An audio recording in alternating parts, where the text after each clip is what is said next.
relax for a minute. You're telling me I can't see it. What am I doing? 1 minute. I'm telling you what to do. Okay, go up the stairs. We're going to get Why out do I need to walk up the stairs? Because you're going to be asked to leave.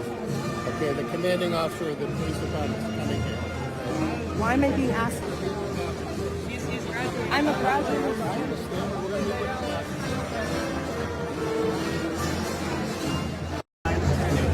So ladies and gentlemen, Harvard is having a special moment and everybody is gathering together. But it seems that 15 people that were very pro-Palestine, they asked them to leave. That's why the guy was kind of confused, like, where do I have to go? What happened? But the greatest question is, who is this cop?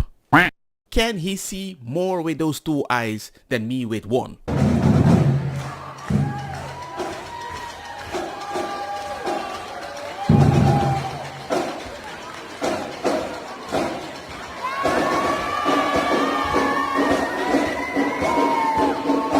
Harvard is an overpriced indoctrination mill. There are other schools, but Harvard is the leader of the pack. The purpose of higher education is to make you think, not make you feel comfortable. The purpose of higher education is to teach you a variety of points of view. Or you're Israel, but you condemn Israel. 3 days we find another $100 million that was given. 2 days ago we found $200 million more. The money's given to them like gravy. I'd like to see the money go to trade schools.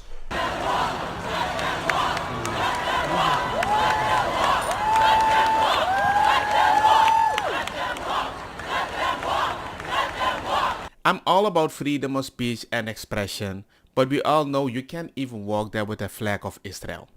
They're going to stop you. They're gonna call you out over and over. Harvard University, we know what side you're on. Remember South Africa, remember Vietnam. I think that this is all about anti-Semitism. I mean, I believe that what's happened on these campuses, in the Ivy League and in other places, mostly private institutions, has been an abomination.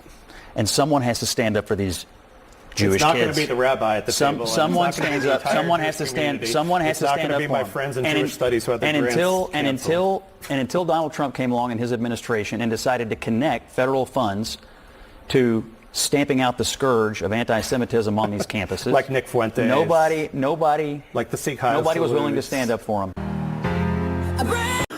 I'm blind! Didn't you see your colleague Democrat did the same thing? You didn't say anything then. I'm like, I want to be allies on both sides so I can understand the middle ground. But you're making it very hard because you never call out your own. Like standing up for Alliance And I for think the American Deutschland. people don't want a private university with a $53 billion endowment to get $1 while a Jewish kid is being discriminated against on campus. I think, first of all, let me just hold on. Let me just But say. a complete joke. Why is it a You guys joke? are nowhere. You have white supremacists in your party and in your administration. Oh, Nick Fuentes. Oh, whatever. It's He's just not a in our dinner. administration. Oh, Alliance for Deutschland. Oh, it's not really a Sikh Heil salute. Go to CPAC. You sound There's anti-Semitic unhinged. conspiracy You sound theories crazy. all over the place. Do you not want these college campuses to do better? Do you condone what is That's happening what to these Harvard Jewish agreed kids? to do. They already agreed. I think the issue is not whether these universities should address anti-Semitism. The question is, how is the government using government power to do it? That there is a complete distinction between the university addressing its own problems and the government forcing them to do it in a particular way. The entanglement comes when you take federal money. If Harvard wants to give up the federal money, you can do all the anti-Semitism I guess you want at Harvard or any other school, but Yes, that's I not the want to do issue. lots of That's not the issue. Dilo, remember to subscribe. ¿Por qué? 49% of Harvard University undergraduate students receive financial aid, which means if you're poor, there's a high probability that you're not going to pay, but it's kind of odd that a lot of them comes outside of America to study there, kind of for free, bringing their ideology to fight for a war that's not even there, disruptive a place, and then if you're like, well, I don't want to pay for that to vouch for your activism because you're on the platform that I paid for, let's just remove the platform. Pay it yourself. That's racist. I mean, look at this. If you earn less than $100,000 a year, you pay nothing. Harvard covers everything: tuition, room, food, travel, and even health insurance.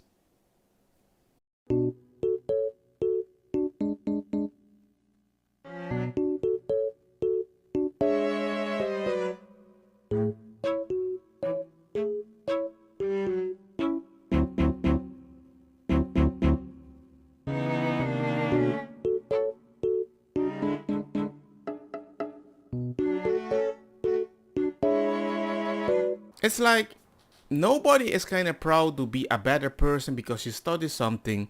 It's more like, hey, we play a collective guilt game and we are going to show that I'm solidarity with you, and that is way more important than anything else. Members of the class of 2025 from down the street, across the country, and around the world. Around the world, just as it should be.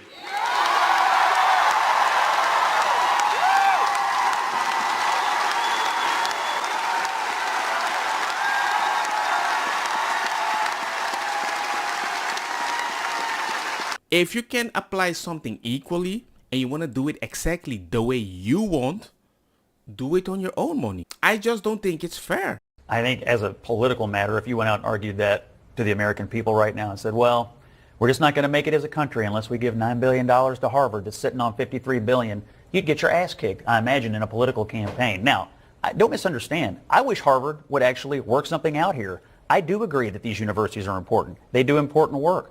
But I don't agree that we need to continue to fund people who won't listen to us when we say, you have problems. I would argue that it's a national security problem that these Ivy League colleges are turning out people who fundamentally hate Western civilization. The average American probably looks at this and says they're sitting on a $53 billion endowment. Right. They want another $2 to $9 billion. And at the same time, they keep turning out a bunch of professors and students who appear to be schooled in one thing only, the downfall of Western civilization. Why are we financing this? Is all about goes right back to the issue of what these colleges allowed to happen on their campus, both in terms of admissions and in terms of the way Jewish students were treated. He also said Harvard should apologize, and I agree. They ought to apologize to these Jewish kids that got terrorized after October the 7th, and they ought to apologize to the Asian students that were discriminated against. We're here, brother.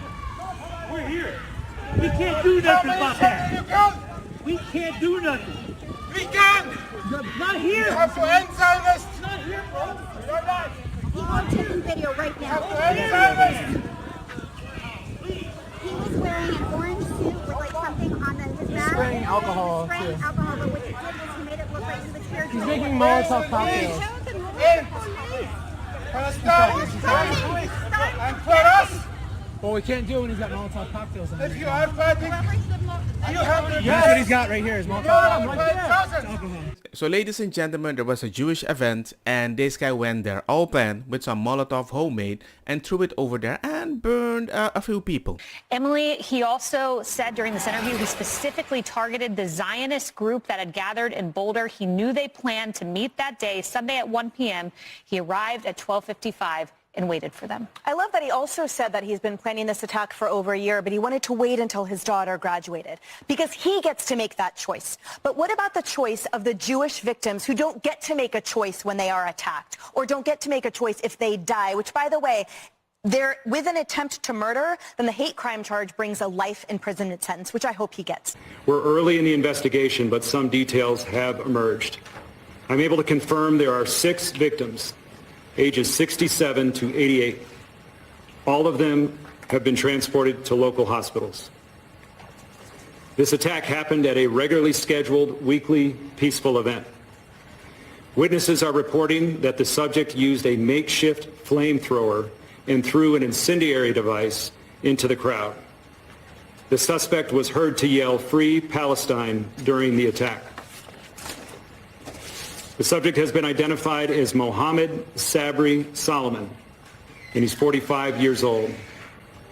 The FBI is processing the crime scene and the subject vehicle and interviewing key witnesses. We're assisting Boulder police in providing technical, analytic, and additional forensic resources. The man who was accused of the Boulder attack was in US illegally and entered in the country under the Biden admin in 2022 through lax. 6 people are in the hospital after Mohammed Sabri Soliman allegedly lit them on fire. The Boulder attack suspect is an Egyptian national in the U.S. illegally as a visa oversight will end, because this is how they cover it right now. In these violent attacks in recent months, Governor Shapiro's house, the attack and murders outside the Jewish Museum. It is also a problem on the right. I mean, in addition to the Tree of Life synagogue killing in Pittsburgh, which is obviously homicidal, there's been reporting recently that the Pentagon press secretary, Kingsley Wilson, has a history of social media posts pushing anti-Semitic tropes, extremist theories. NPR reports it has identified 3 Trump officials with close ties to anti-Semitic extremists like Nick Fuentes. I think, and again, the problem right now that we're seeing in terms of violence is on the left. And I want to make it clear, I'm not whataboutism. I'm not doing whataboutism. You actually just did that. You actually just did that. But it is really difficult to be a Jew in America and not see this as a bipartisan affliction. You know what I find odd? We're comparing attacks to social media posts or connection to certain people. Like, I'm like, since when can you compare something said or a link to an action taken? And you do the whataboutism of the tree thing and be like, it's all the same. But at least you admitted the left seems to be more violent. And all I want to see is show me some right-leaning violence. Like, katagash. Because until I see that, and you keep justifying memes and connections, why would I find it equally okay to be like, hey, you do that, you're evil, you do that, you're evil, we're equally. No. Those people that are throwing Molotov. Don't get me wrong, makosa kita bong. Put the fire na mi blonde, kush hash, purple skunk, criollo, colombici, jam, dur, loqueta, verdetta, welcome.